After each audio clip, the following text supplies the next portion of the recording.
மர்மமான பேய். ஒரு ஊரில் தலையெல்லாம் முண்டம் இருந்தது. நடுஇரவில் அந்த பேய் அங்கிருந்த மக்களின் வீட்டில் கதவை தட்டும்.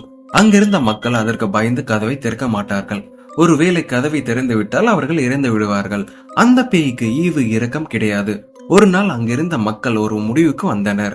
அது என்னவென்றால், பக்கத்தூரில் ஒரு சாமியார் இருக்கிறார். அவரை அழைத்து அந்த தலையில்லா முண்டத்தை அழிக்க முயன்றலாம் என்று யோசித்தனர். அதே போல் அந்த சாமியாரை அழைத்து வந்தனர். அவரும் அந்த பேயை அழிக்க பல வேலைகள் செய்தார். ஒரு கட்டத்தில் அந்த பேயை அழிக்க முடியாமல் போனது. அங்கிருந்த மக்கள் படபடத்தார். அப்போது அந்த சாமியார், அந்த பேயை அழிக்க ஒரு வழிதான் இருக்கிறது. அது என்னவென்றால், இந்த ஊரில் உள்ள மக்களில் யாராவது 10 பேரின் தலையை வெட்டி அங்குள்ள மரங்களில் தொங்கவிட வேண்டும். அப்படி செய்தால் அந்த பேய் அந்த தலை கைகளை தின்றுவிடும், போய்விடும் என்றார். இதை கேட்ட மக்கள் பயந்தனர். இதை செய்தால்தான் அந்த பேய் இங்கிருந்து போகும், வேறு வழி இல்லை என்றார் சாமியார். அந்த மக்கள் சொன்னபடியே 10 பேரின் தலையை வெட்டி அங்குள்ள மரங்களில் தொங்கவிட்டனர்.